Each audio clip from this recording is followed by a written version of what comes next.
Assalamualaikum warahmatullahi wabarakatuh. Selamat pagi anak-anak semua. Selamat berjumpa dengan Ibu Cahya Wardani. Hari ini kita akan belajar pelajaran IPS. Baiklah anak-anak, di hari ini kita akan belajar materi interaksi sosial.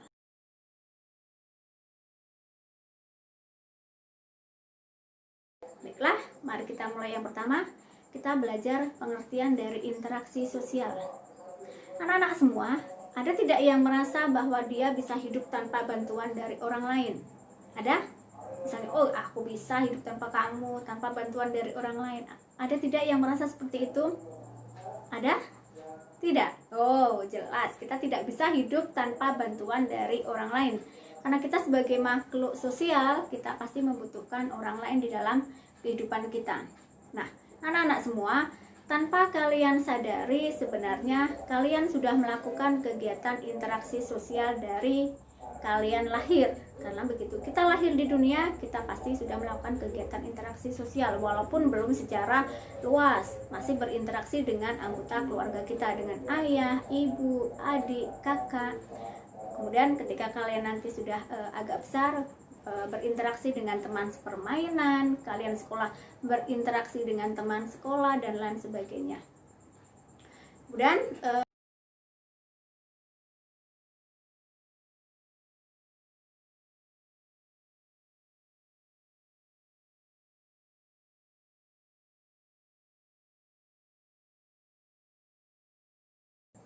Kemudian tidak semua tindakan manusia itu dikatakan sebagai interaksi sosial. Ada syarat-syaratnya, ada ciri-cirinya.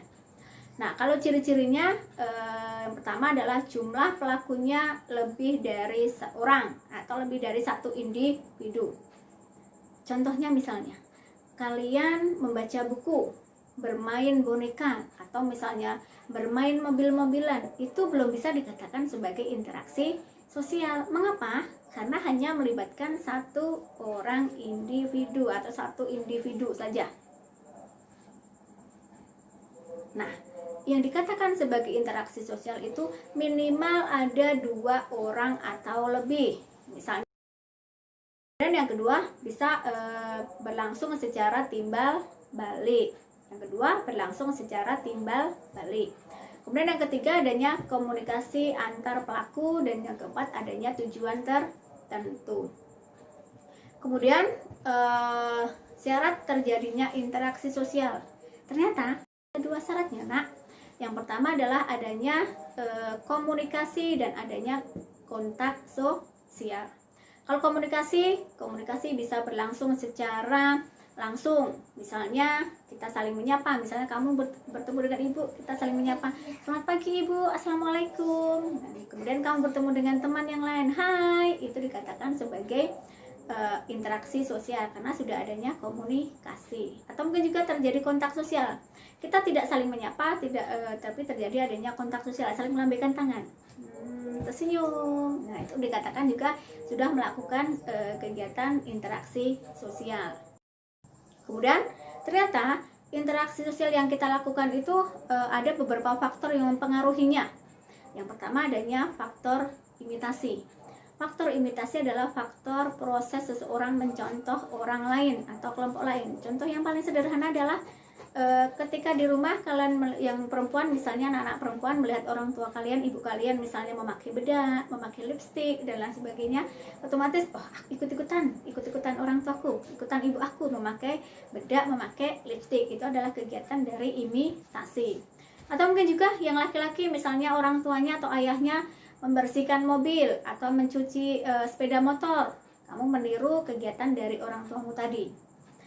Kemudian yang kedua adalah faktor sugesti. Nah, faktor sugesti adalah faktor pengaruh yang dapat menggerakkan hati orang lain. Contohnya misalnya kalian melihat tayangan di televisi, kalau mau sehat, mau kuat, kita makan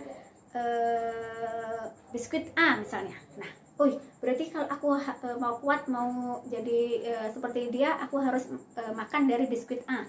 Itu adalah faktor sugesti. Atau mungkin juga ada beberapa orang yang dia memiliki dokter keluarga, dokter langganan. Jadi kalau misalnya kita sakit, kita datang ke dokter A, pasti kita memiliki sugesti bahwa ketika pulang dari dokter A pasti kita akan sembuh. Nah, itu adalah faktor dari sugesti. Kemudian yang ketiga ada faktor identifikasi. Faktor identifikasi hampir sama dengan imitasi tapi berbeda jauh. Kalau imitasi hanya meniru saja, hanya mencontoh, sedangkan kalau yang identifikasi ada kecenderungan atau keinginan untuk menjadi sama dengan orang lain. Contohnya misalnya, kalian yang penggemar dari misalnya Valentino Rossi atau misalnya adalah Lionel Messi. Kalian ingin menjadi seorang Rossi, ingin menjadi seorang Messi dan lain sebagainya, ada keinginan dalam diri kamu untuk menjadi sama. Misalnya dari potongan rambut, aku mau seperti tampilannya seperti Messi. Kemudian aku mau jago sepak bola biar seperti Messi. Kemudian kalian mengikuti ikut SSB, mengikuti pertandingan-pertandingan dan lain sebagainya. Atau mungkin yang mau menjadi Rossi, kalian kemudian meminta orang tua kalian untuk memberikan sepeda motor untuk berlatih balapan dan lain sebagainya. Itu udah identifikasi. Jadi ada keinginan dalam diri seseorang untuk menjadi sama dengan orang lain. Kemudian faktor yang keempat adalah adanya faktor simpati.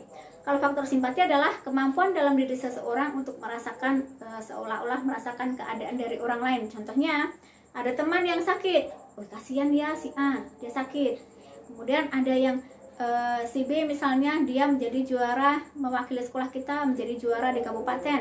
Dalam hati kita, kita pasti ikut bangga, ikut senang. Itu berarti kita memiliki faktor simpati ya. Bentuk-bentuk interaksi sosial, anakku. Ternyata interaksi sosial itu ada bentuknya. Apa dia itu bentuknya? Dikategorikan dua kategori besar interaksi sosial tadi. Ada proses bentuk asosiatif dan juga bentuk disosiatif. Apa itu asosiatif? Apa itu disosiatif? Kalau yang asosiatif, proses asosiatif adalah proses di mana terjadi apabila seseorang atau sekelompok orang itu melakukan interaksi sosial yang mengarah kepada kesatuan pandangan. Jadi misalnya ada satu kelompok yang memiliki tujuan yang sama. Nah, dia bekerja sama dalam bentuk proses asosiatif. Nah, proses asosiatif sendiri dia dikategorikan menjadi tiga. Ada proses kerjasama, kemudian adanya akomodasi, dan juga adanya asimilasi. Kalau kerjasama jelas, misalnya ada usaha bersama antara orang, dengan kelompok, memiliki tujuan yang sama. Kamu dengan teman bekerja sama, misalnya mengerjakan PR, kemudian juga kalian belajar kelompok, pasti memiliki tujuan yang sama, ingin mendapatkan nilai yang bagus. Kemudian akomodasi, dia menunjuk pada usaha-usaha manusia untuk meredakan suatu pertentangan untuk mencapai kestabilan. Atau juga bisa juga misalnya akomodasi itu adalah cara menyelesaikan pertentangan tanpa menghancurkan dari pihak lawan. Kemudian kalau asimilasi, cara-cara bersikap dan bertingkah laku dalam menghadapi perbedaan untuk mencapai kesatuan dalam pikiran dan tindakan. Ada perbedaan tetapi tidak menganggap perbedaan itu sebagai hal yang besar. Itu adalah kata lain dari asimilasi contohnya. Kemudian yang kedua adalah proses disosiatif. Proses disosiatif adalah proses yang terjadi apabila seseorang atau kelompok orang yang melakukan interaksi sosial itu tetapi mengarah kepada adanya perpecahan, adanya konflik, tanpa adanya ada misalnya merenggangkan dari solidaritas kelompok itu sendiri. Jadi asosiatif dengan disosiatif adalah dua hal yang berbeda. Kalau yang asosiatif untuk mencapai kesatuan pandangan, kalau yang disosiatif menuju pada perpecahan. Kemudian yang proses disosiatif itu sendiri dia dikategorikan menjadi tiga. Ada yang kompetisi, persaingan. Yang kedua adanya kontravensi. Yang ketiga adanya pertentangan atau konflik.